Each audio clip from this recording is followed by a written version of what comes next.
here to recreate.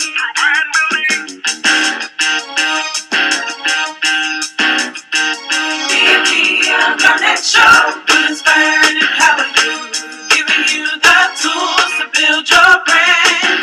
It's a new day for a new way to bring your vision to pass. A long-term day, here to recreate.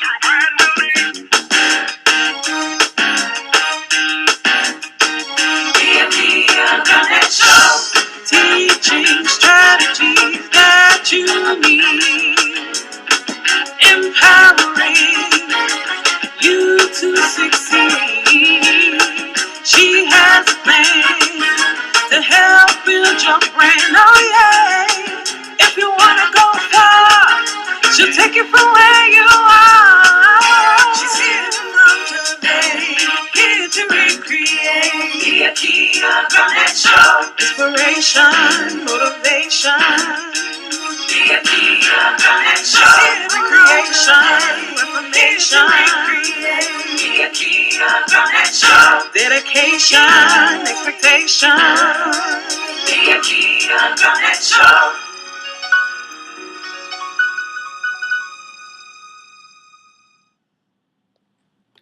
Hello, hello, hello. This is Akia Garnett, your host for the Akia Garnett Show.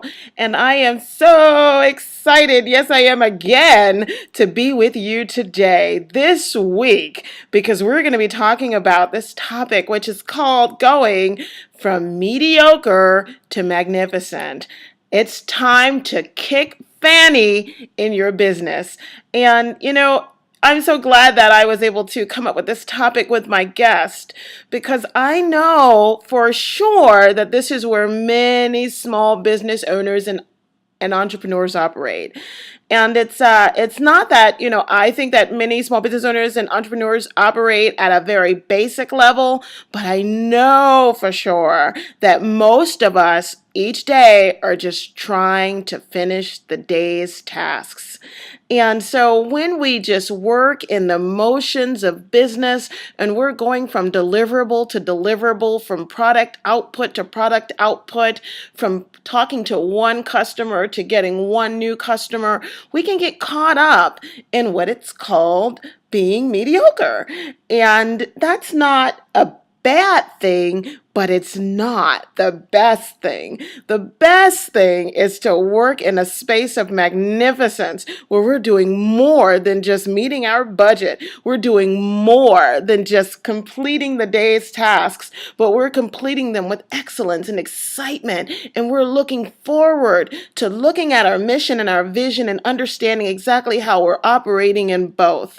And I'm just grateful to have on today's guest this wonderful woman by the name of Debra Chandler, Deb, who is going to be talking about this topic with me. Now, Deb Chandler is the CEO and co-founder of KickFannie, and I look forward to helping her share exactly how she came up with this concept and this company and this opportunity for entrepreneurs to work together in business to do great things, taking their business from mediocre to magnificent. So without further ado, let me introduce to some and reacquaint to others or with others, Miss Deb Chandler. Hello, Deb. How are you? Well, hello, Akia. How are you? I am great. Thank you so much for being on the Akia Garnett Show.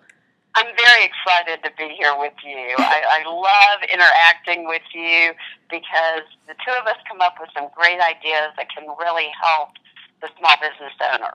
Yes, and this concept, as I said, opening up is just, an amazing one for us to just sit down and think about. When we think about the work that we've done, even over the last week, we can ask ourselves, was that mediocre or was it magnificent?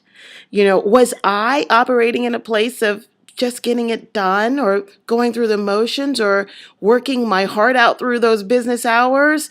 Or did I work from my heart and my soul through those business hours? And did I do that in magnificence?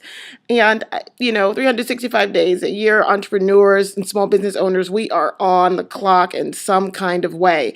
And it can become hard to stay in that space of magnificence. Many times, it's just every day that we have enough energy to be mediocre. So, I'm hoping that we can share some information on how to just charge ourselves daily so that we can show up ready to do those things that are excellent and magnificent versus just passing the test. Well, and Akia, the whole thing about just showing up. I don't believe that any business owner makes the decision to go into business for daily drudgery. When they first have that idea of what they want to do, there's, all entrepreneurs deep in their soul want to change the world in some way. Mm-hmm. No matter what they're doing, they've got an idea that they think they can do something better or bring something better to the marketplace. And that's exciting. That's very exciting. And I think every entrepreneur needs to really try to approach each day with that original excitement, because they're going to get much farther with their business if they're able to do that. And there's some things that they can do to achieve that. That's awesome. Thank you so much for saying that. I completely agree. And before we jump dead into our conversation, can you just tell us a little bit about KickFannie and how that came to reality for you? Okay. Well, Akia, as you know, you asked me about KickFannie, and the way all of this started was my mom was such a great inspiration to me. She was an entrepreneur from early on, and she always told me I could be anything I wanted to be, which I don't know if that was true, but pretty darn close. And she was always there pushing. And she found a way, even as she was sick and getting very close to passing in 2013, to kind of put a load on my shoulders. But it was a good one, because when I think back, I just kind of giggle because it was so her. But one afternoon I was sitting in the nursing home with her, holding her hand, and she looked over at me and she says, I'm going to die. And I was like, okay, I hope it's not today. And she said, well, what are you going to do when I die? And I was like, I'm going to carry on. And she took this small bead and she looked over and she said, you need to do something remarkable. What a mission for your mother to send you on. I was like, okay, so I'm supposed to go do something remarkable. But with that kind of as a catalyst, she did, sadly pass away about 6 weeks later. Mm-hmm. And I do miss her terribly, but she was such an inspiration to me. I would come home at night and start thinking about that. And I had several discussions with my co-founder, Sid Stein, and we had talked about, she's been in banking for years, I was in wealth management for years, about the different business owners that we've worked with over the years and some of the things that we've seen and how we would love to help them improve. And I felt there was a better way to do it. And since we're both from Texas and we believe in pulling up your bootstraps and moving forward when you might be a little down and conquering things and kind of kicking ass, Mm-hmm. I told her what I wanted to do with the website and with some forums across the country. And she said, boy, that's kick-ass. I said, but we can't use that. So we're going to use KickFannie. I love it. that's how we came. That's how we came about. And I will say that everyone we've ran into, particularly from the South and from Texas, they get the whole KickFannie movement. And it's about getting out there and conquering your dreams and making it happen, and knowing that there's a better way to do things, and helping each other find that. Yeah. There's so many resources to go to, and I wanted to create one that people, were not, beat down from using it and told what all they're doing wrong, but a lot of what they're doing right, Yeah. too. Yeah, that's just great. Thanks so much for sharing that, Deb. And I'm going to tell you all, when I first heard Deb tell me that story about her mom, my heart my heart sank. I had tears in my eyes because it was such a sweet story, and we actually shared that in person when we met. And I knew that I wanted to have her on the Akia Garnett show to share that story with everybody, because we're all inspired to go into business for our own reasons, but to have your mother encourage you in such a way is so special. And so I thank you for sharing that with us, Deb. I really thank you for sharing that.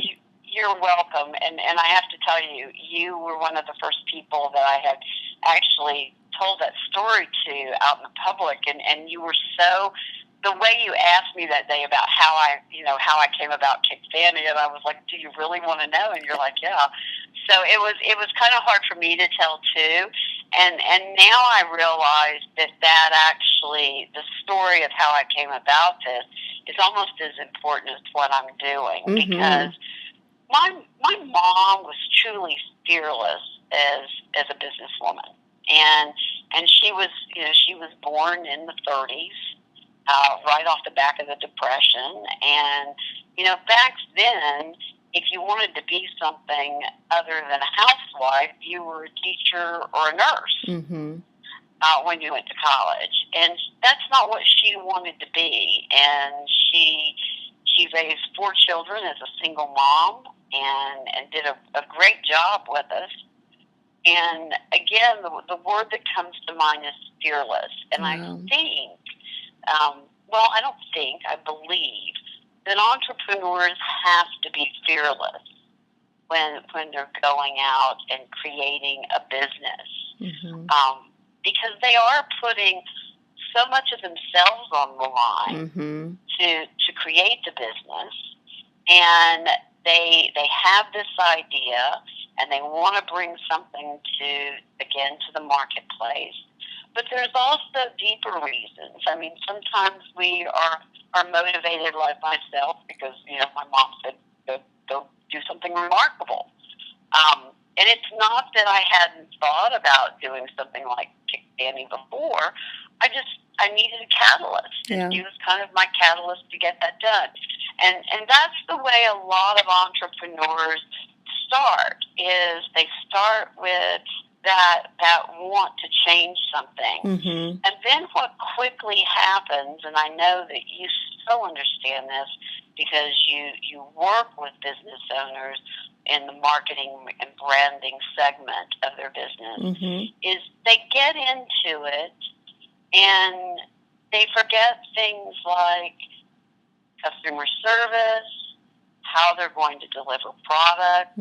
They get bogged down a lot of times with operations, because that's not what they do. Their idea was to make the best set of gloves in the world, or the best tie in the world, or change the way someone does an accounting process.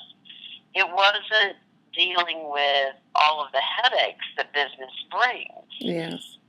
And I think that one of the most inspirational stories that I've heard in recent years, and certainly one of the reasons that I started KickFannie, was a business owner that I know that was at our Boost launch, Doran Peterson.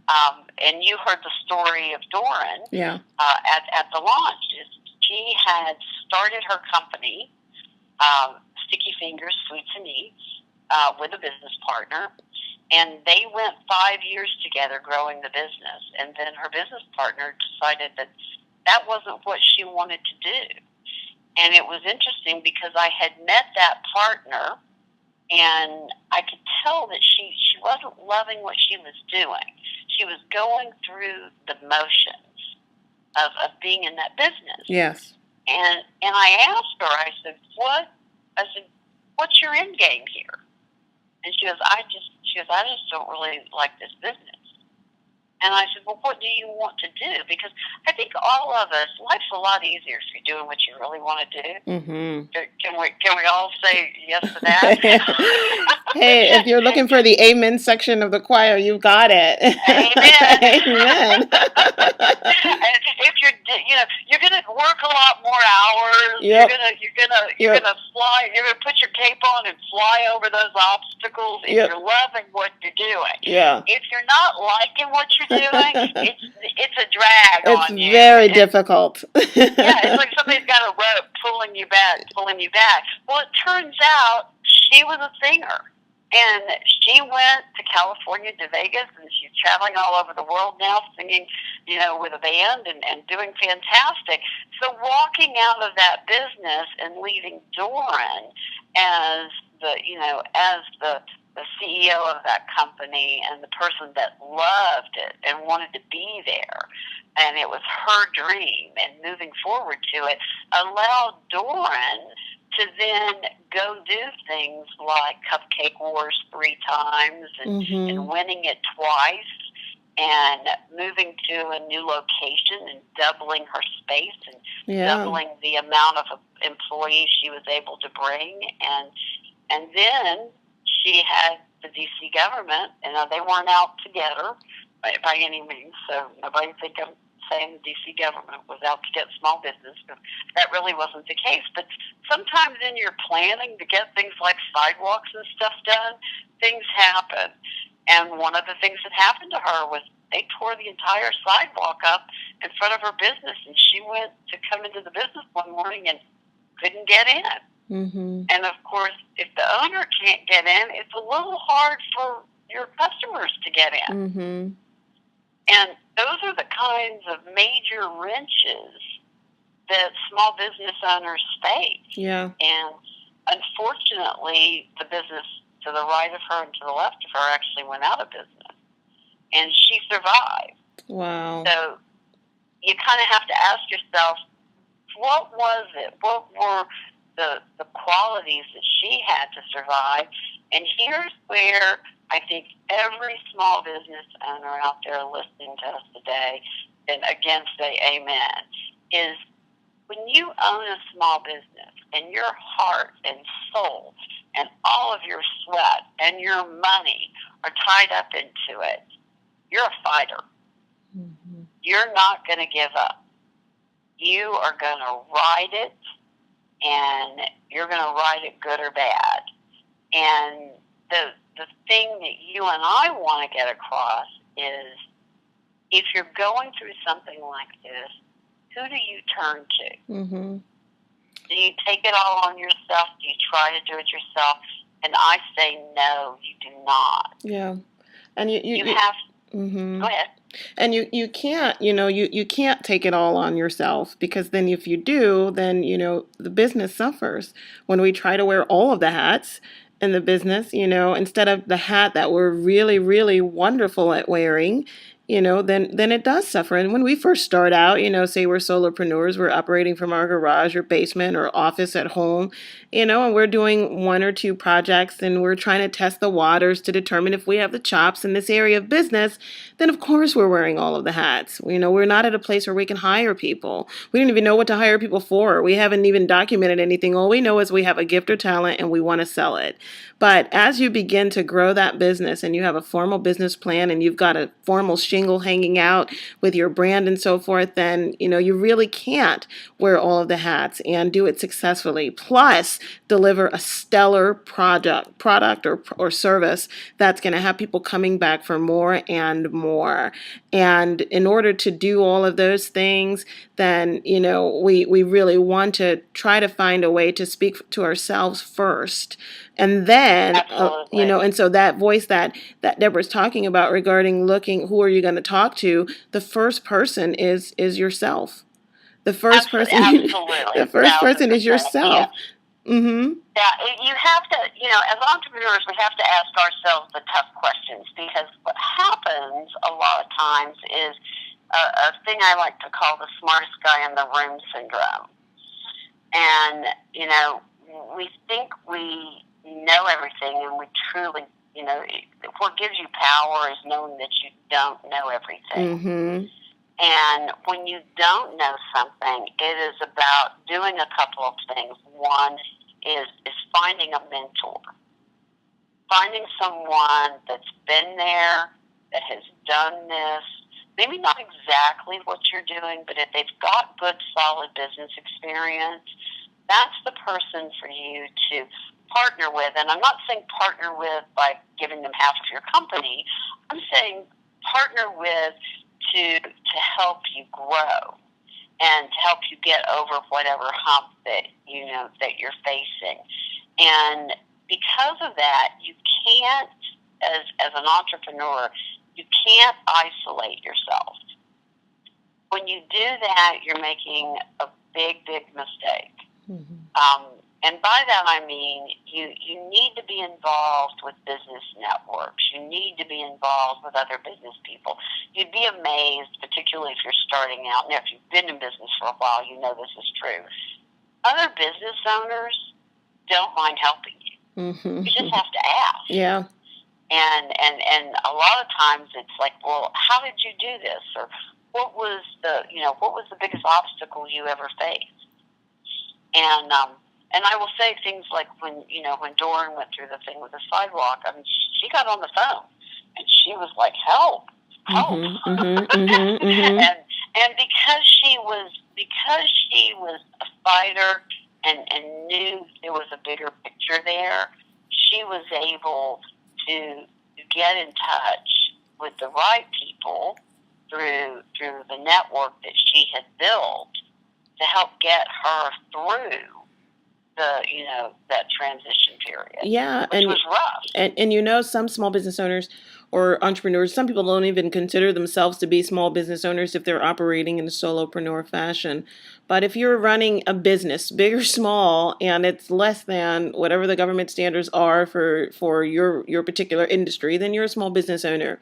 And many times, small business owners may not even know where to go to get help, because there are so many resources out there now, and it can become confusing. And so I think that, a person like Deb is perfectly suited to even help you determine, well, what and where should I go? What kind of help do I need? Where should I focus first, so that I can move myself from just churning out, work every day, churning out invoices every day. And at the end of the day, I feel like I've, definitely done my work, but have I made a difference? I've given my clients what they've asked for, but have I truly moved myself forward in my own mission and my own vision for what I did this for in the first place? And so, it can be challenging sometimes to understand or to know exactly which direction to proceed, which organization should you join, which networking events should you be spending your time with, and who should you be building relationships with. And, absolutely. And so that's, that's the first place to start when you want to, when the second place, actually, because we've already said the first place is to talk to yourself and to ask yourself. So the second place is, well, where do you start, with reaching out to others so that you can hear the voices of others? So I think what you have to do, and this is one of the things you'll find. So everyone that's listening, I want you to go to KickFannie, and it's KickFannie.com.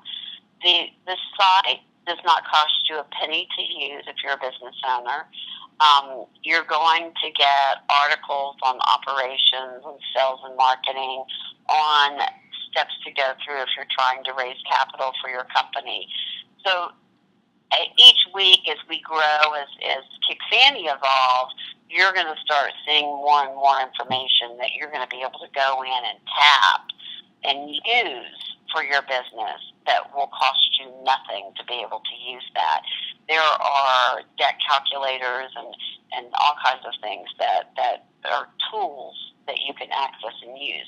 There's also an event calendar that we put up for some of the local area and throughout the U.S. So not only just in the Washington, D.C. region, but tap into things like the U.S. Chamber events that are free. There's so much out there that's free that you can go to. So you say to me, but Deb, I'm a solopreneur. I've got to be working. I can't be out going to events for, 16 hours a day or 16 hours a week or 20 hours a week.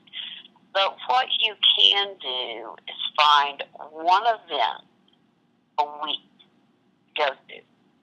Now, whether that is a business networking event or it's another event that's going to help you learn something about your business, it's important that you go to something and put it on your, I'm a stickler for this, put it on your calendar as an appointment.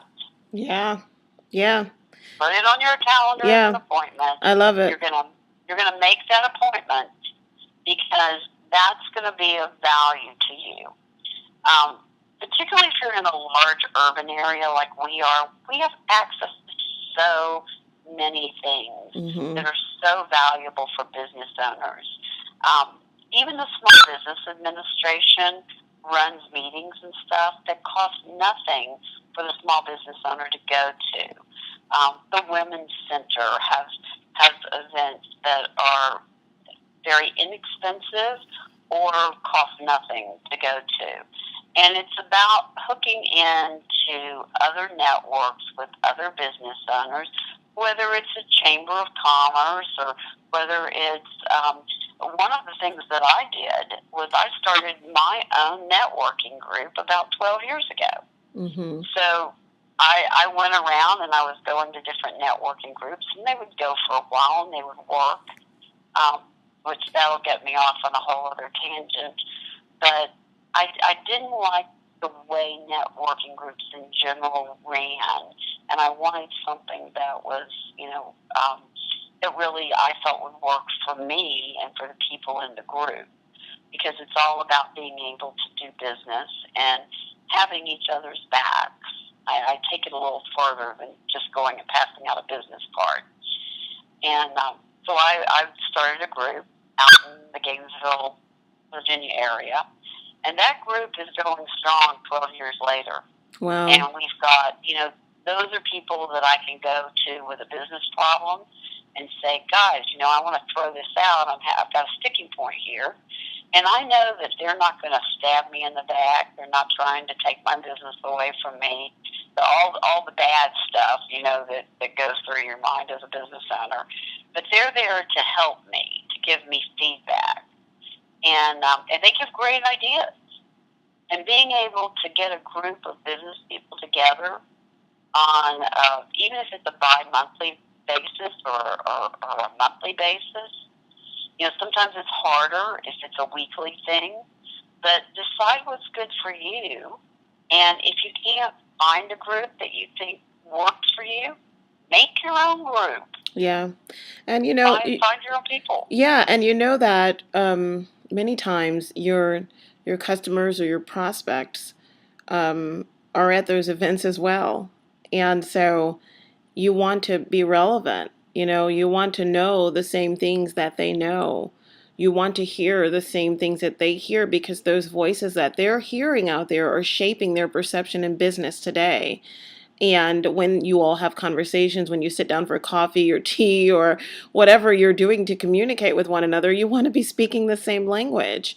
And so, it's important to remain out there so that you're familiar with the latest concepts and philosophies in business, because that keeps you fresh in the business place and in relationships that you're building. You certainly know that 1,000 new books are published every year by new authors, and those books and authors come and they are speakers and keynote speakers and guest speakers and workshop leaders and seminar holders at small business events around the country every year. And those concepts, and those concepts that they put out become some concepts that we end up using every day. Think about people like Jim, Collins. Think about Good to Great. How many times were people using the concept of flywheel in everyday conversations every day? Think about Daniel Pink, and think about Jack Welch, and think about every person who's got a book on the shelf. Their business philosophies have found their ways into our day-to-day conversations, not just with our peers in business, but also with our customers. And so you want to remain fresh on what's happening out there. And one way to do that is to remain visible and active in daily small business networking and relationship building events. So I thank you so much for saying that, Deb, because it's one way to move from mediocre to magnificent. Well, and let me give you a kind of a funny, strange thing that happened to me even last night. So one of my wealth management clients is involved at the Kennedy Center very deeply, and they were having a dress rehearsal for a sideshow that's coming up at the Kennedy Center. That was a little plug for the show. It was really great, actually. And so they called me and said, would you like to come to dress rehearsal and bring a guest with you? And I said, yes. So I took Mary Ellen Hickman of Hickman Consulting Partners with me. And Mary Ellen's a Darden grad, and she's a consultant, and she's not inexpensive. But I ended up getting about an hour of free, management consulting, just with the two of us sitting and talking last night. And she was asking me how things were going, and I said, well, I got a little kink here, and I know I got to do this better. And she sat there and she said, yeah, do this, and yeah, I run into that all the time. And I'm like, oh my heavens, thank you, God above, And this was us going out having a good time together, but we also had that little discussion about what was going on in her business, what was going on in my business. And when you have those kinds of social business relationships, friendships, yes, boy, that's, one, it saves you a lot of money. I'm not going to say I'm cheap, but, yeah. I do believe in the well spent dime as a business owner, whether you're smaller, whether you're larger. But it is having those conversations. It is tapping into those things. Now, all of us can't go out and read 35 new books a year, but you can certainly tap into some of them. And Akia is right. Our customers are reading these things. And, it doesn't hurt every once in a while to ask your client, have they read a good business book lately? Yeah. What are they reading? Yeah. Oh, what interested you about that? Yeah. It's because it's definitely shaping their perception, on business, and it's shaping their reality every day. And, I love what you said about spending time with, in these social friendships, in these social business friendships. It's important. And the key word in there, the operative word is friendship. When you really build authentic relationships with other people, you really don't want to see them fail, and they don't want to see you fail. You want to see each other win. And absolutely. It's a win-win. Yeah, so when you get the 1 hour of free consulting, you're not getting that, from, someone who's trying to fill you up for free business advice. You're getting it from a friend, a new social friend or a social business friend who's concerned about your ability to thrive in the marketplace. And so I just, I spend so much time with my colleagues in business, and we go back and forth from personal things in our discussions to business things to whatever you can imagine. All of it's good. All of it is valid. All of it helps us to both grow personally and professionally, helping us all to operate in this place of magnificence versus just mediocre. So I thank you for bringing that up, and that was a real treat for you and Mary Ann to go to the dress rehearsal, because I just love the Kennedy Center. And so, while you gave her she gave you an hour's worth of, free consulting, it doesn't hurt to be doing it in one of the most beautiful and prestigious theaters in this area, in the world, actually. What a great office experience. Yeah. And so there's another phase to that you mentioned that I think is really important. It's about both of us giving.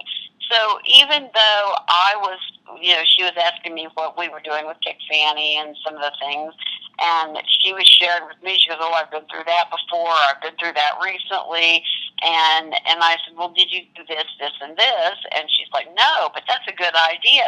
So it's that interaction and that exchange of ideas that fuel us. I mean, that's what Dale Carnegie talked about for years and years, is being able, the whole Think and Grow Rich idea was bringing business owners together to talk and to discuss different aspects of their business.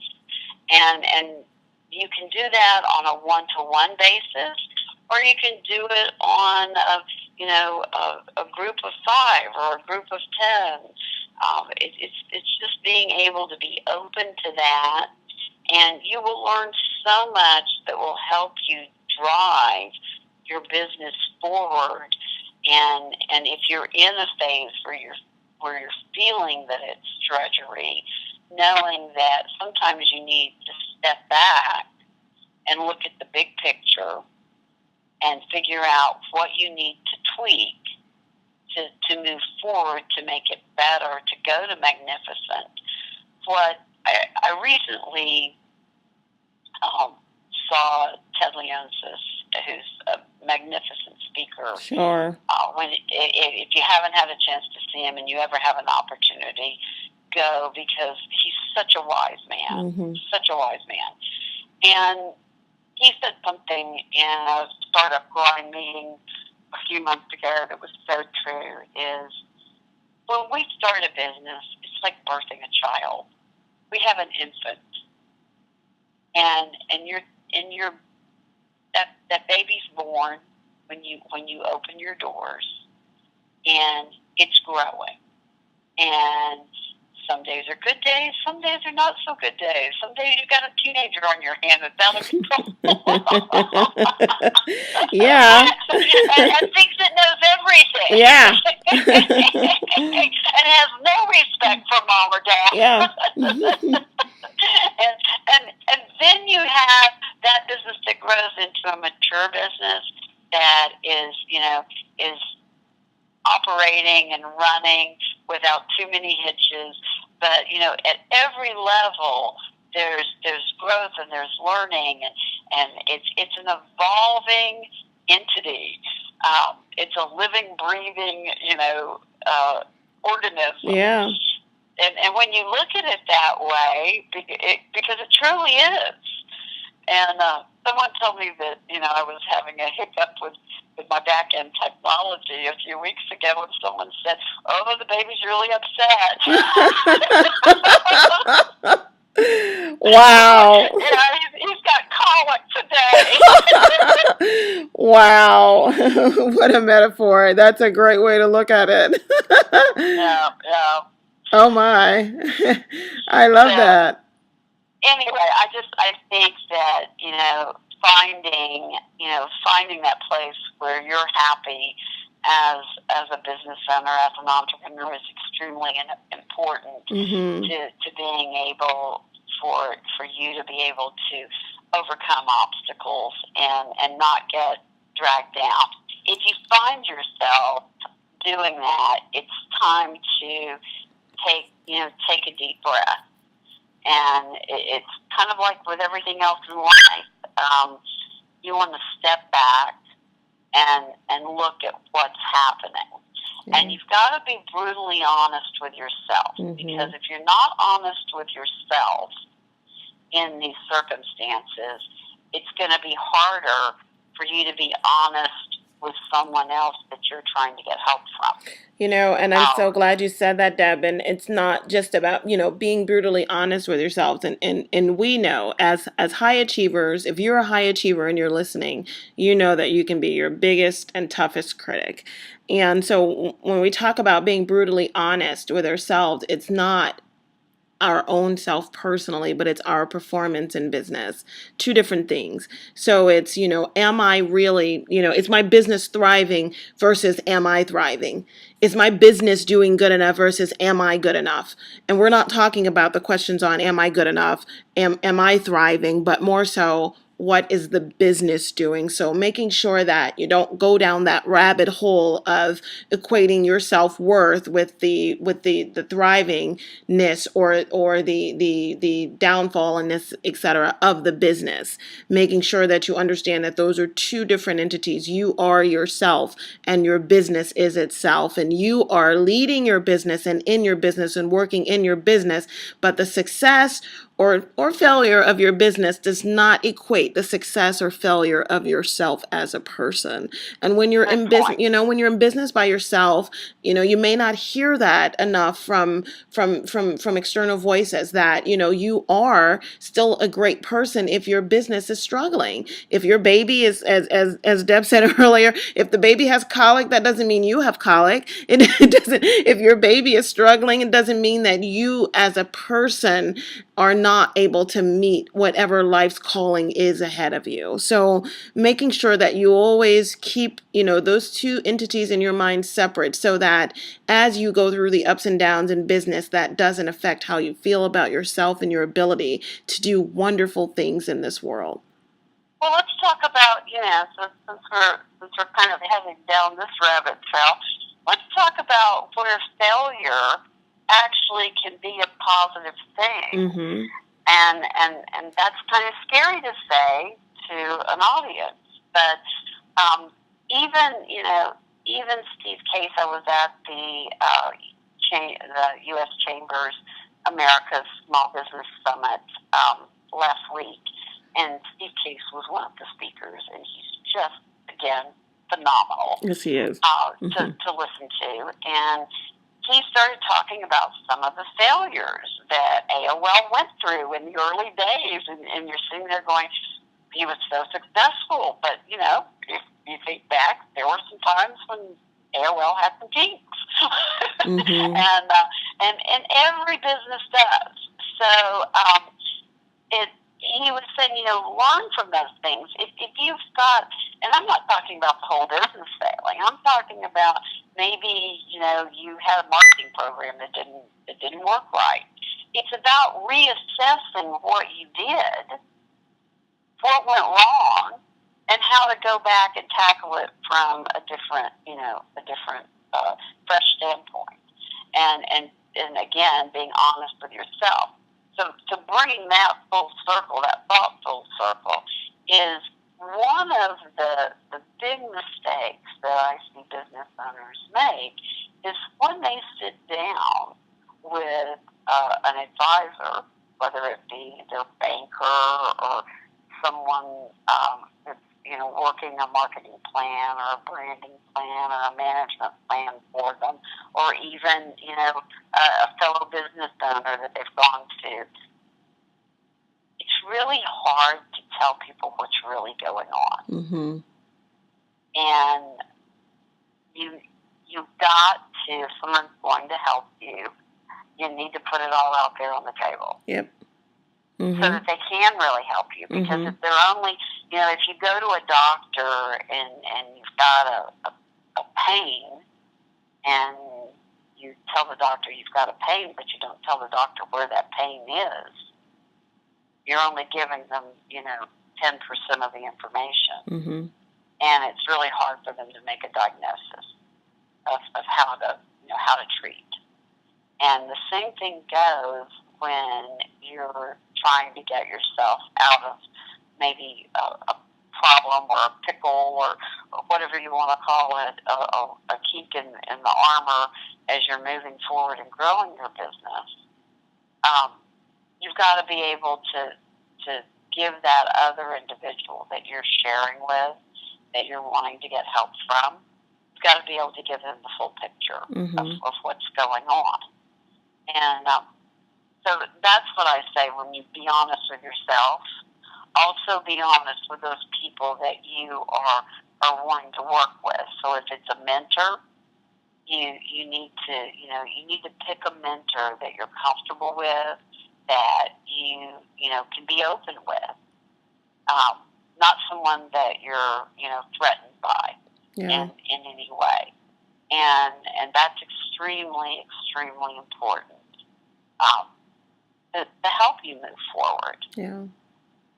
Yeah, and it's, one of the things that Deb and I talked about before we actually started recording was on money. That's kind of the elephant in the room when it comes to business and talking about business. Everybody, knows that money is a huge part of business. And so if we're financially successful in business, if we're meeting our numbers, we're operating in the black, we've got wonderful margins, everybody's happy. But when we're not meeting the numbers and not operating in the black, or not sure if we're going to meet our numbers, then, we have a lot of discussion around what's happening with the business, and a lot of other things come into play regarding those topics or feelings of self-worth, and whether or not I'm doing it right, whether or not, I know, I knew enough about the market before jumping in, and all the other questions that may surface as a result of not being successful financially in business. And, when you approach the concept of business, understanding that financial success is definitely a key component to business, also understand that there are other components to business and running a business that help us to operate in this space of magnificence. So, of course, when we are thinking about developing our budgets, we want to put our budgets, our revenue budgets and targets together based upon our best assumptions for how we can do in business. And then we want to do some of the other things that we've talked about, Debra, regarding getting yourself out there, staying relevant, connecting to at least one event a week, and building those relationships and checking into all the other areas of business that need to be vibrant in order for us to run it successfully, to make sure that those things are being tended to as well. I mean, there are many topics and conversations that we can have regarding the very basic elements of business from We can, and I think that one of the things, to circle back to what you just said about, having a budget together, because it's the same thing in personal finance as it is in business. When you don't have enough money to cover the bills, the stress factor comes in, and it comes in very fast. And when you're trying to produce a product to get it out to a client, to get paid, turn around to pay your vendors, if your vendors aren't delivering, then it becomes a scary thing. And I think that you hit on a couple of things in talking about that. Is, if you're getting ready to open a business, or if you're in the first stages, make sure you've done your research. And one of the key pieces to doing your research is looking at your competitors. It's looking at what they're doing, the good and the bad. What's the kink in their armor? You're not trying to put them out of business, although it wouldn't hurt. It wouldn't hurt. if your main competitor, accidentally closed his doors one day and that left you at the top, Well. That's a whole other conversation, Deb, regarding that's a whole other conversation regarding what do we really want for our competitors. We won't go there today. But with that in mind, when you're looking at, if your business is struggling, so let's go back to the mediocre. And when I think about mediocre, it's not how you're running your business, it's what's happening within your business. And maybe one of the things that's happening is you don't have enough business. and that, I know a lot of business owners that have been there. I've been there. There's been months when I'm got a ton of business, and then the next month it's like, where did it all go? Because business, ebbs and flows, ebbs and flows, ebbs and flows, and you need to be aware of that of that cycle, the cycles that you can go through. Sometimes the economy can throw you into a lurch, which many business owners have experienced over the past few years, that you never expected to come. And so it's, again, about then researching and seeing how you can pivot. I had a client who was doing exceptionally well before the 2008 downturn, and when that downturn hit, now, he wasn't in the mortgage business, he wasn't in the real estate business, but guess what? Rolls downhill. When something goes wrong, that mud keeps coming, and it's like the snowball effect that turns into a huge snowball rolling downhill, and until it hits. And then all of a sudden you're sitting there going, wow, what happened? But drudgery can also come, and keep this in mind, from having too much business. Yeah, definitely. You can grow out of business. You can grow yourself out of business. Yeah, you can go out of business, and you can grow out of business. Exactly. And Steve Case did mention this in his talk. Is like, I've seen him in the last few weeks. I've seen Damon Johns. Damon Johns said the same thing. Is growing too fast, having getting too much money. Yep. And for some of you out there who are solopreneurs, who are like, looking at your bank account and you've got 36 cents in it, going, what am I going to do next? There's the other problem of having so much business and so much cash flow that you cannot handle it. Yeah, the capacity. You can't fulfill the orders coming in. You're working, 20 hours a day. You're exhausted, and you don't know which way to turn. Yeah. And what happens is your clients, your customers, end up getting, really upset with you and going someplace else, and because where they can get the product delivered to them, or they can get the service delivered to them, and you lose business. And when you do that, very hard to get that business back. Yeah. Very hard to get that business back. Yeah. So it's about scaling yourself for growth along the way, and so that you're not working in an overwhelmed status.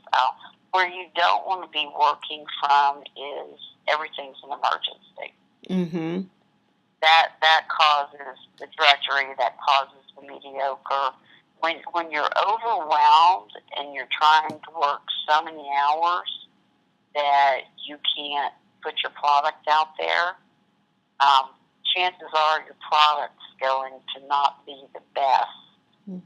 Whether it's the customer service, whether it's the delivery, you're pushing yourself so hard that mistakes are going to happen, and they're going to be costly mistakes.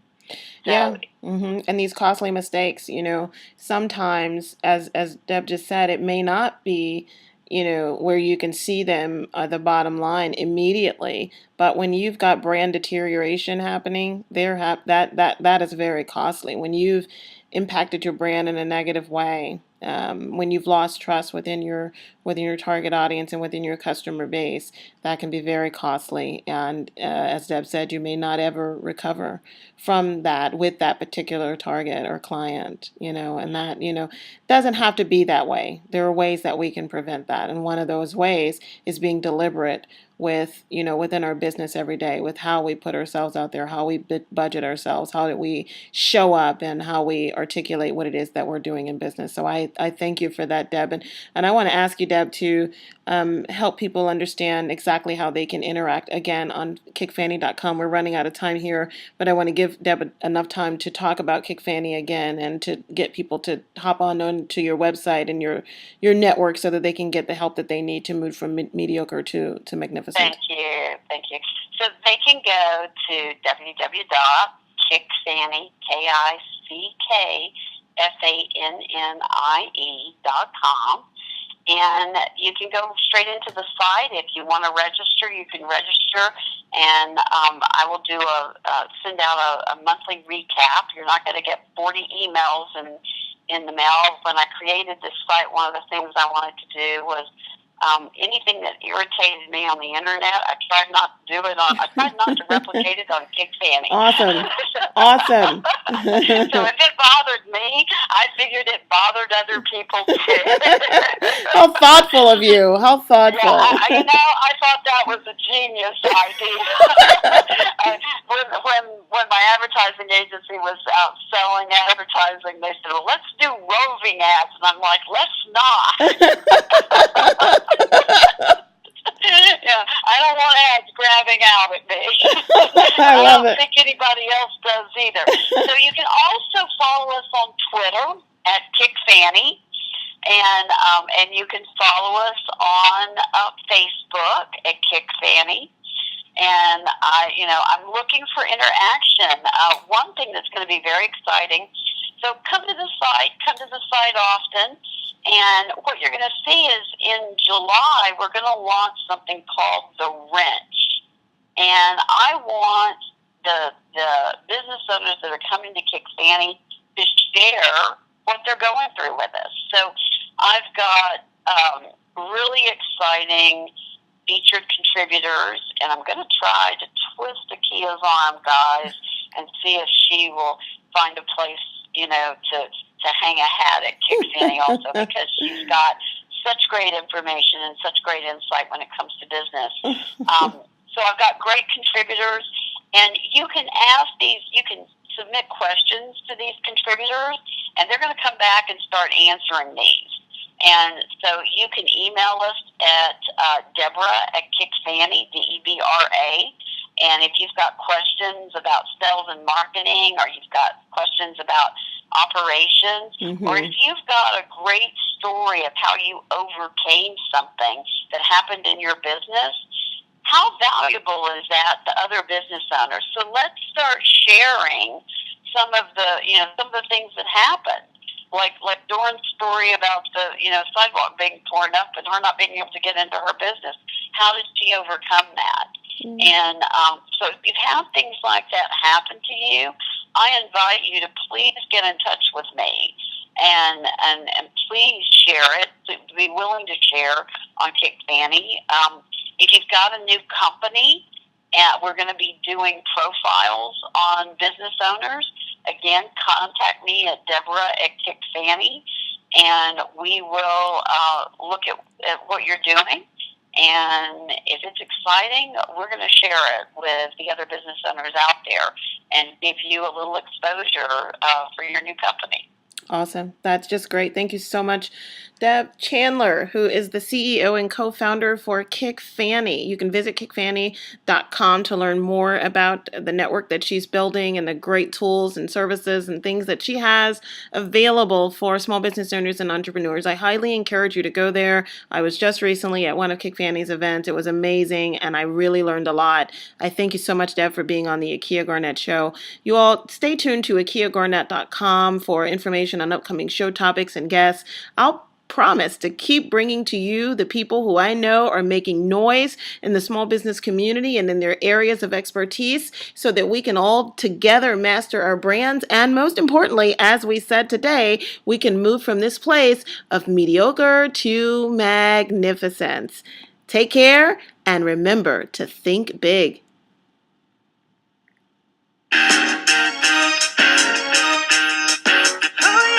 Akia Garnett Show. Akia Garnett Show. Here to recreate.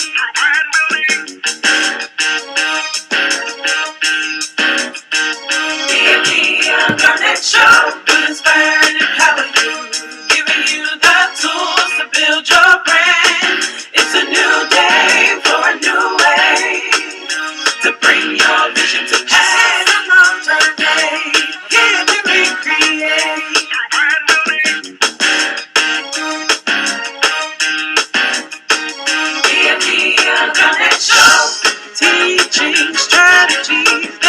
what you need, empowering you to succeed. She has a plan to help build your brand. Oh yeah, if you wanna go far, she'll take you from where you are. She's here to motivate, here to recreate. The Akia Garnett Show. Inspiration, motivation. The Akia Garnett Show. Recreation, reformation. The Akia Garnett Show. Dedication, expectation. The Akia Garnett Show.